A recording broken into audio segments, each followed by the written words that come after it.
Mesdames, Messieurs, bonjour et merci d'être avec nous dans ce 13h au Bénin. Donc voici le sommaire. Recrudescence des viols sur mineurs dans la commune d'Abomey-Calavi en 2021. Les données dont dispose le centre de promotion sociale entre janvier et août faisaient 26 cas enregistrés. C'est un sujet qui reste d'actualité et mobilise différents acteurs à la sécurité des filles dans nos villes. Nous ferons l'état des lieux dans ce 13h au Bénin. Et puis encore des occupants sur l'esplanade du stade de l'amitié générale Mathieu Kérékou de Cotonou. Vous le verrez tout à l'heure, malgré l'ultimatum du gouvernement à la libération des espaces pour cause de travaux de réhabilitation, certaines personnes continuent d'exploiter ces mêmes espaces sans être inquiétées. Le constat et la situation sur le terrain, c'est à suivre dans un instant. Et puis enfin, depuis le 25 mai dernier, le décret sur la régulation du bruit au Bénin a été actualisé par le gouvernement. Les nouvelles dispositions suscitent diverses réactions chez les gérants d'activités génératrices de revenus. Une équipe de notre rédaction a fait le tour de la ville pour recueillir les impressions des populations concernées.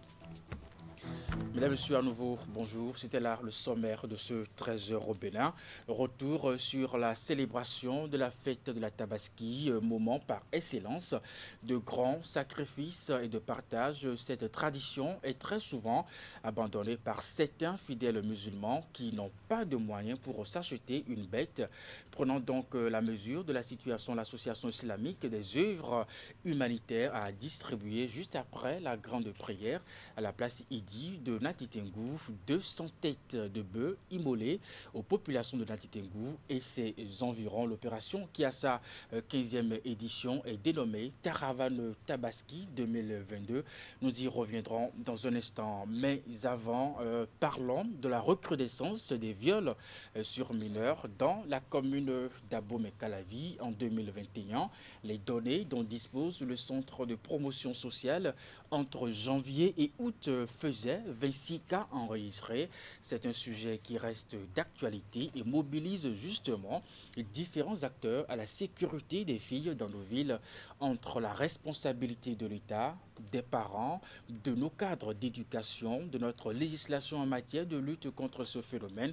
Et bien entendu, nous vous proposons de suivre dans ce reportage l'état des lieux justement des violences sexuelles et les violences sur mineurs dans la localité d'Abomey-Calavi. Les chiffres ne sont pas bons et les statistiques mettent les parents en état d'alerte. Voici le tableau que présente la commune d'Abomey-Calavi dans le département de l'Atlantique. En seulement 8 mois, 26 cas de violences sexuelles dont 24 viols sur mineurs ont été enregistrés, soit environ 3 à 4 cas par mois. Sur la liste des victimes, on découvre une fillette de 6 ans. Ces données accablantes ont été collectées par le centre de promotion sociale de la commune d'Abomey-Calavi. Bathilde Akpado est chargée de la section pour la promotion de la famille, de l'enfance et du genre. Elle nous en parle. Déjà, je l'ai dit, ça fait froid dans le dos. Parce que quand, en tant qu'acteur de protection de l'enfant, vous recevez un parent ou une tierce personne ou toute autre personne qui a été au contact ou au courant d'une question d'abus sexuel sur mineur, déjà, ça déclenche en vous beaucoup de choses. La commune la plus peuplée du Bénin détient la palme d'or dans la discipline. Elle est considérée comme l'une des zones rouges en matière de violence sexuelle, ce qui donne du fil à retordre aux acteurs militants pour la protection de la femme et de l'enfant. Les actions du centre de promotion sociale d'Abomey-Calavi au profit des victimes se situent à plusieurs niveaux.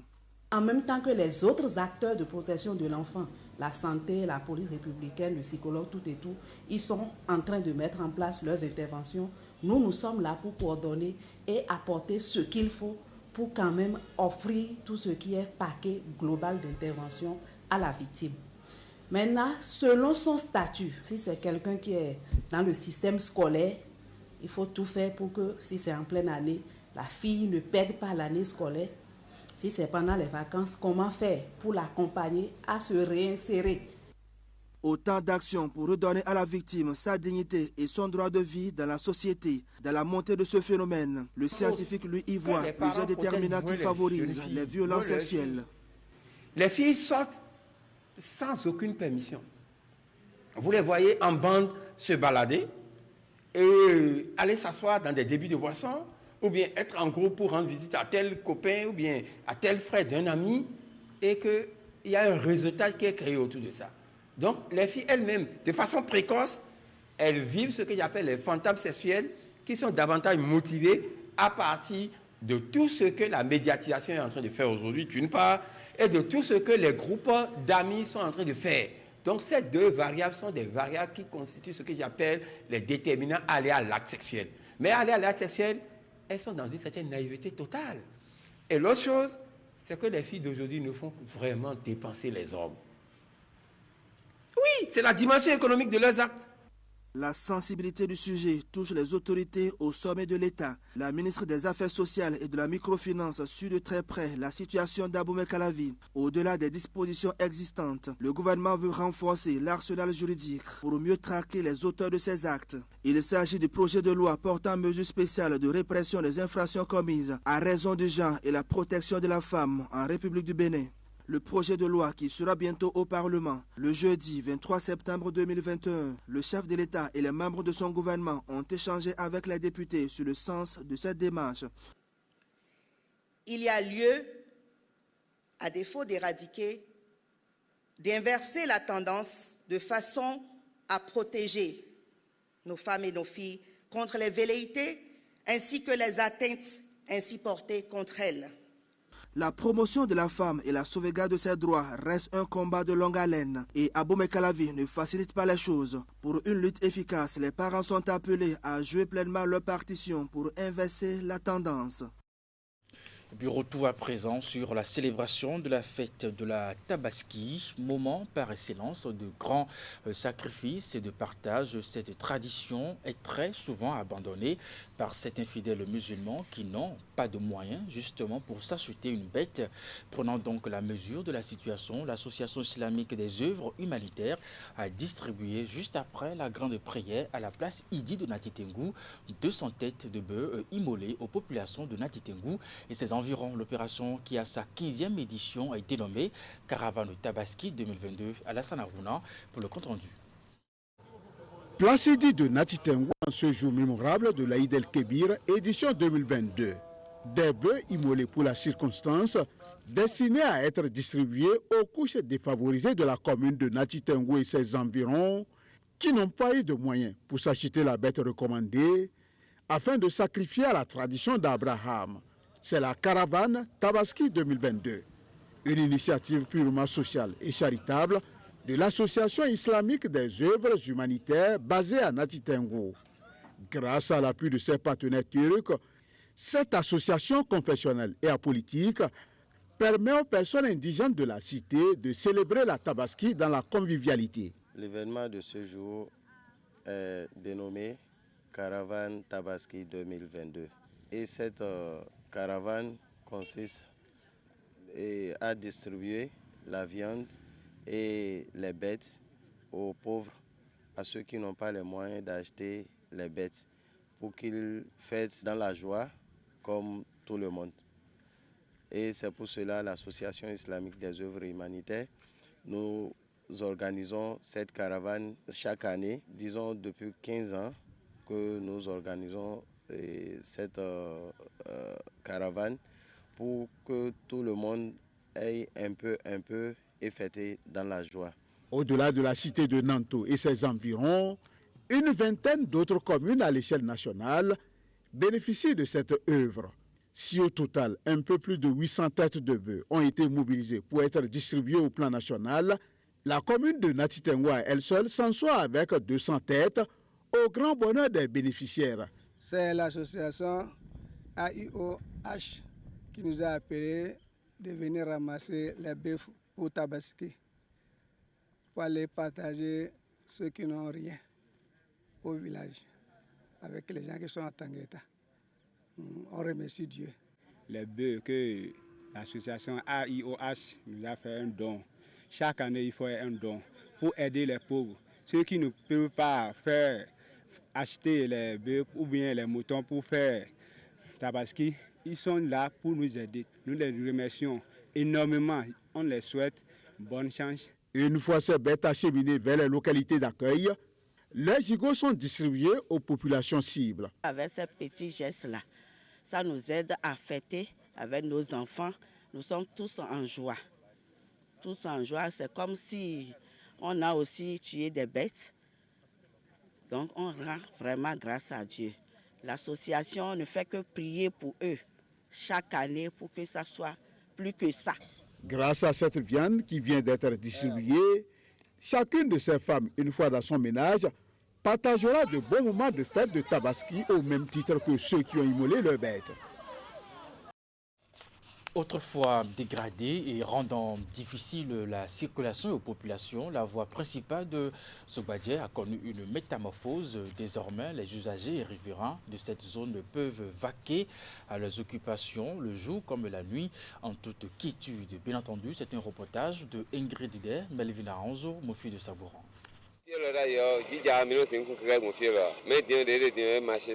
Voici le nouveau visage que présente la voie principale de Zobadjer dans la commune d'Abomey-Calavi. Autrefois dégradée et rendant difficile la mobilité aux riverains et usagers, cette voie a connu une métamorphose. De la clôture Ita à Bidosessi, en passant par le carrefour Zobadjer, les pavés sont bien dressés à la grande satisfaction des populations. Concernant l'amélioration de la voie, je vois que ça a été très bien. Par rapport à l'année précédente, il y avait de l'eau et c'est difficilement pour que les étudiants puissent aller au cours. Maintenant, on a la facilité d'aller au cours. Bon, en temps, il y avait de l'eau, on ne pouvait même pas passer. Mais aujourd'hui, maintenant, c'est très joli. Sauf que le carrefour, là, ils n'ont pas bien fait le carrefour, donc difficilement on arrive à traverser. Il faut qu'il y ait un rond-point pour que ceux qui veulent sortir savent par où ils vont passer. Et ceux qui veulent entrer, parce que pour traverser, il y a de difficultés. Sinon, hormis ça, ça va. Outre les pavés, l'éclairage public, des panneaux solaires ont été aussi installés le long de la voie, réduisant ainsi l'insécurité dans la zone. Désormais, les riverains et usagers peuvent vaquer à leurs occupations le jour comme la nuit, en toute quiétude. Les lampadaires solaires, tout ça, c'est bon. Bon, il y a la sécurité hier. Avant, tu ne pouvais pas sortir. À 22h, vraiment, tu es obligé de rentrer. On peut te gifler, mais prendre ta chose. On te dit encore de ne pas crier. Mais aujourd'hui, maintenant, même à 1h du matin, tu peux sortir librement. Après les désagréments causés par les travaux d'asphaltage, l'heure est à la reprise des activités. Tout au long des pavés, on constate la multiplication des boutiques de vente de divers articles. Désormais, tout le monde arrive à voir ce qui se trouve à l'intérieur des boutiques de loin. On vend plus qu'avant. Comme il y avait de l'eau, ça ne passait pas. Tout ce que le président fait, c'est bon, mais s'il peut toutefois relâcher un peu, c'est tout ce qu'on demande. Sinon, moi, des fois, je vends du pain à 50 francs pour les étudiants. Tout est cher, mais je n'ai pas le choix. Les impacts positifs du projet d'asphaltage sont bien visibles ici à Zobadjer comme dans plusieurs quartiers d'Abomey-Calavi. La praticabilité d'importantes voies et la reprise du cours normal des activités commerciales constituent les principaux motifs de satisfaction et de reconnaissance des habitants du quartier envers le gouvernement.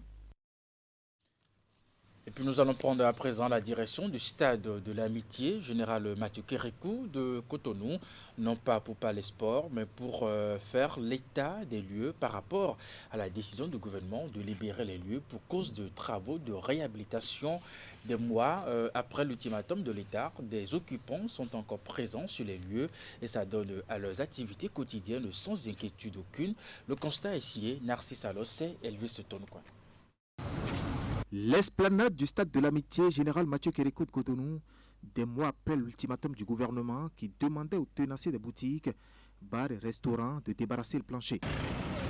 À côté des boutiques défigurées dont les occupants ont préféré se plier aux injonctions de l'État, il y a de la résistance, des commerces qui y sont visibles et à la vue de notre équipe de reportage, des comportements qui prouvent la posture de l'illégalité.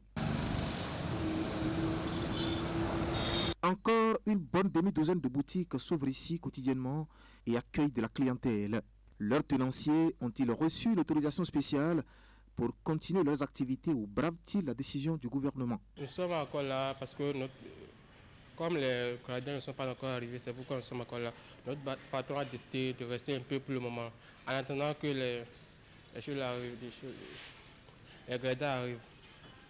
Donc ce n'est pas un entêtement? Non, ce n'est pas un entêtement. Si les gradins arrivent aujourd'hui, maintenant on quitte aujourd'hui aussi. Pour la dissuasion, ils n'attendent que le déploiement des bulldozers.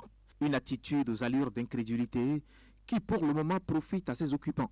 Sans taxes ni impôts à payer, ils continuent d'accroître leur chiffre d'affaires. Et ceci jusqu'au jour où le visiteur indésirable débarquera pour les travaux de réhabilitation annoncés autour du stade.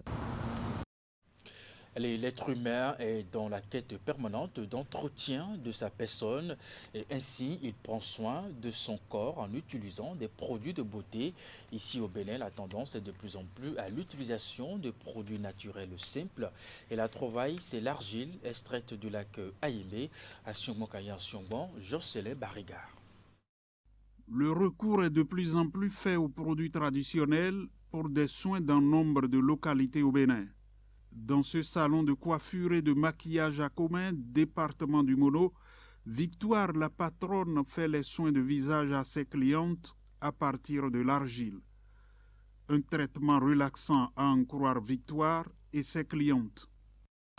J'ai un nombre non négligeable de clientes auxquelles je propose le traitement qui les soulage. Je le fais 1-2 fois par semaine pour enlever les graisses du visage, les boutons un peu, pour rendre le visage propre en fait. C'est une méthode à moindre coût qu'elle applique régulièrement dans son salon de maquillage ici, ce qui lui draine beaucoup de clientes qui viennent pour sa thérapie.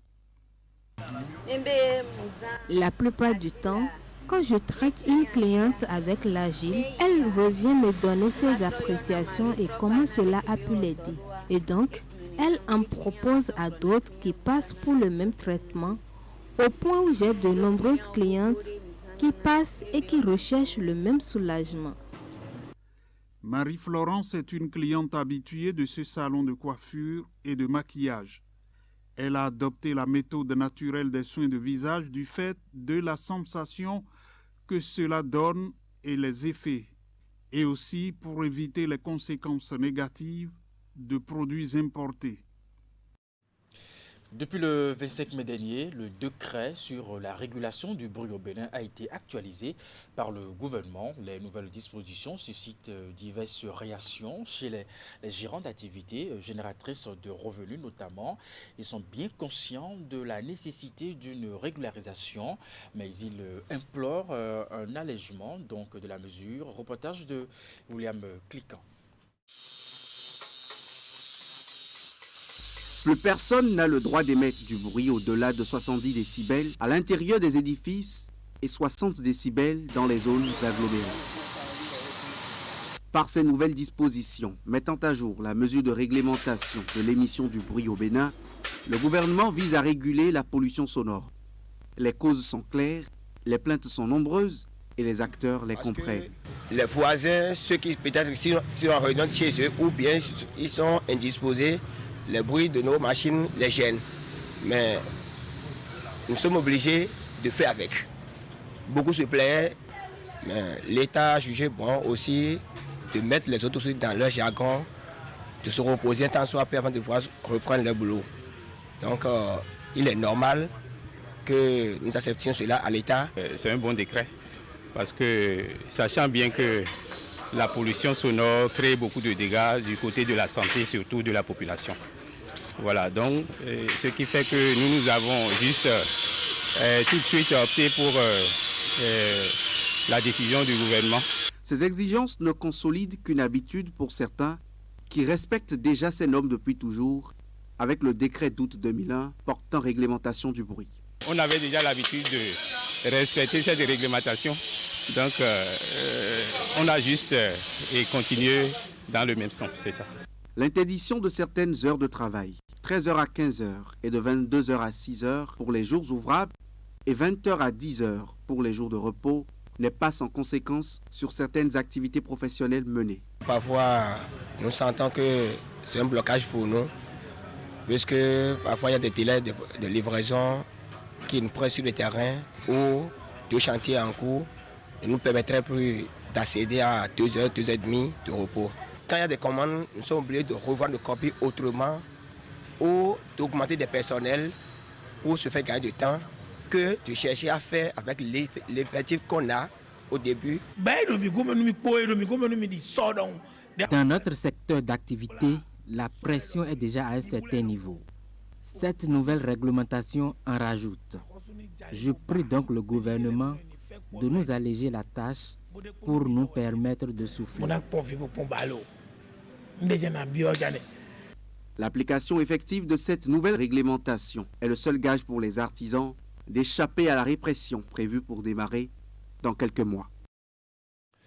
Avant d'être en vacances aujourd'hui, beaucoup d'écoliers s'adonnaient à la traversée de la route malgré la présence des passerelles construites pour assurer leur sécurité. Ces apprenants préfèrent affronter les véhicules et les motos, banalisant de ce fait les dangers auxquels ils font face.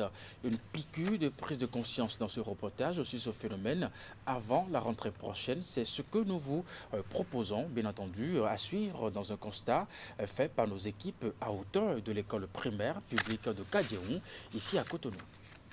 Malgré la présence de la passerelle, ces écoliers décident de braver le danger de la chaussée, s'exposant ainsi à d'éventuels cas d'accident.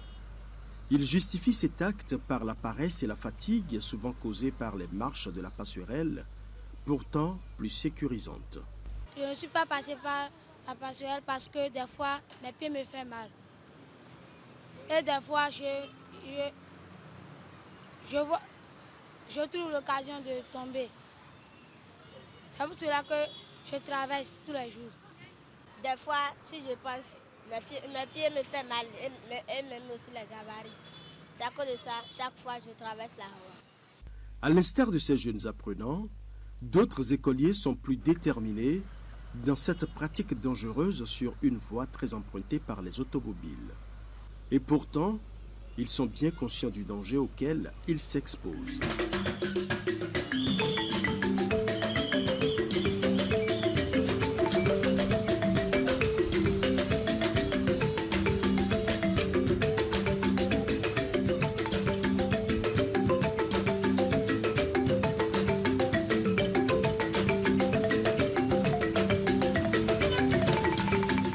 Si des voitures roulent mal, ils vont nous cogner. Je sais que c'est risqué parce que sur la passerelle, c'est mieux plus que sur la voie. Sur la voie, maintenant, tu peux en train de traverser et une moto ou bien une voiture peut quitter là-bas pour te cogner. C'est pour cela qu'ils ont placé des passerelles pour que les élèves puissent traverser facilement. La passerelle est pour aider les piétons à traverser la chaussée. En voilà une derrière nous. Là, lorsque le piéton traverse par là, il n'a même plus besoin de faire attention à la circulation avant de traverser. Et là, nous devons conseiller à nos enfants, aux adolescents, d'utiliser cette passerelle pour traverser la chaussée. Après une séance d'échange avec notre équipe de reportage, les enfants comprennent que les marches de la passerelle sont moins risquées que la chaussée. Ils prennent l'engagement de ne plus prendre de risques inutiles. Je promets de commencer par passer sur la passerelle. Désormais, on va commencer par passer sur le passerelle. La passerelle à ce niveau de la route permet aux piétons d'éviter tout contact avec la chaussée. Ils sont ainsi à l'abri de tout éventuel accident de route. Ce qui n'est pas toujours le cas à d'autres niveaux de la route, même si la chaussée est par endroits entrecoupée par le passage piéton. C'est à ce niveau que les plus grandes précautions doivent être prises pour sécuriser la traversée de la chaussée. Et pour finir ce trésor bénin, nous irons à la découverte d'une divinité plutôt singulière qui trouve ses racines à Révier, dans la commune d'Abomey-Calavi. Il s'agit de Azé Vodun Letriki, un dieu typiquement béninois selon ses prêtres et adeptes. Nous irons avec Wahab Alibara voir bien entendu ce dieu.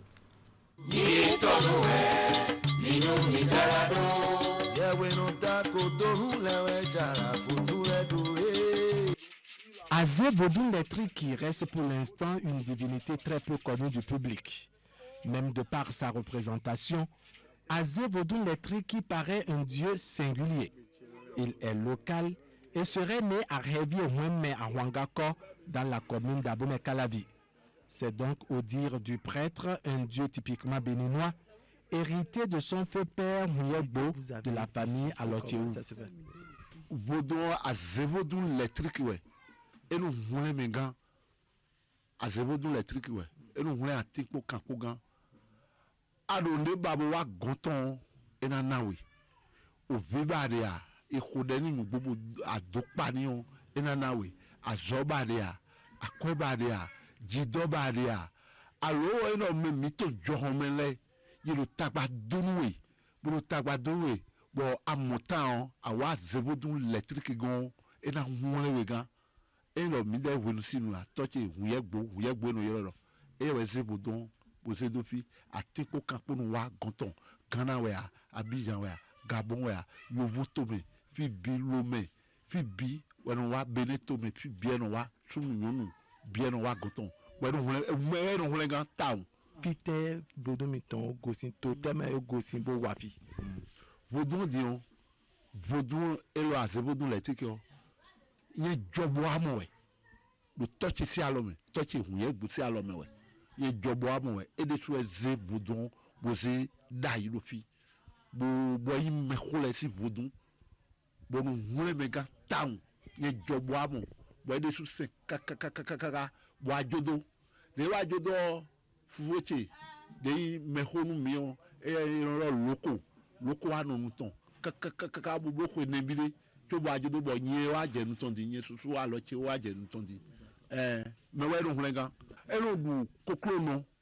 ogbono eno du tevi ino so atani ino ho ayikun bon so ino ho da himia do gotono mejel file borutu e to ino ho ayikun wa fi mile sunu sonu vodon. Les rumeurs disent que parmi les sacrifices qu'on fait aux fétiches ici, qu'il y a le sang humain. Est-ce que c'est vérifié ou bien ce sont de fausses informations? Nous détons nos armes, bédé,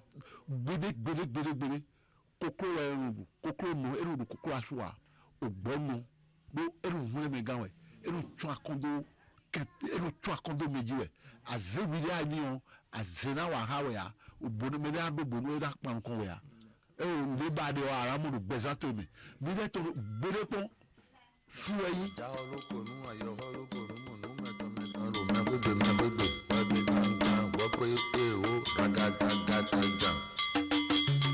we meto mu awe e karun wa e o fojú mi de to si ko mi a bodo adusule e na wale hawo e to e do susu po a e o la to no pon ku meni a we de so asiru agruza wa gonton ayuru gon tro awa asile ugbo wa gonton gbogbo elo simple elo hule megawe ebe suwe kakabo adusu ni na huwe adusu lo e bodu mi ganu ogbo bodu lo meledu ayi viton mi lo da elo kwegbe hunu we ganji wa adotan do bezato mi a meledu tagba donu bo atekpo agbufi bibo egro awa migon miro na vodome bo no zei kwegbe bo anje sisenji aga je sisenji ngbo amo àlàáfíà de bade o aramo bo vodolo ero kaka yo le no ayi fi jana mo de fi mi de gonja anayi de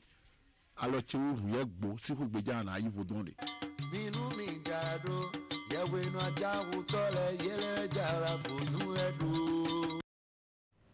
Et puis avant de conclure ce 13h au Bénin, une dernière information assez capitale, bien entendu. La démission du président Joseph Djogbenou, le professeur Joseph Djogbenou n'est plus à la tête de la Cour constitutionnelle. Il a remis sa lettre de démission tout à l'heure au vice-président de la haute juridiction. Selon donc un communiqué dont nous avons copie sur ce plateau, le vice-président de la Cour constitutionnelle, Maître Razaki Amounda Issifou, a reçu ce jour, et bien entendu, mardi 12 juillet 2022, la lettre de démission de M. Joseph Djogbenou en sa qualité de conseiller et consécutivement du président de la Cour constitutionnelle. La passation de charge entre le président sortant et le vice-président de la Cour constitutionnelle est prévue dans la journée du mercredi 13 juillet 2022 dans les locaux de la Cour Cour constitutionnelle. Toutes les dispositions constitutionnelles, légales et réglementaires sont prises pour assurer le fonctionnement continu et régulier de la haute juridiction. Voilà donc pour l'essentiel de cette information. Madame, Monsieur, c'est la fin de ce 13h au Bénin. Merci de l'avoir suivi. Le programme se poursuit sur Canal 3 Bénin à 16h avec votre bulletin d'information à 19h30, la grande édition de la soirée. Portez-vous bien et à très bientôt.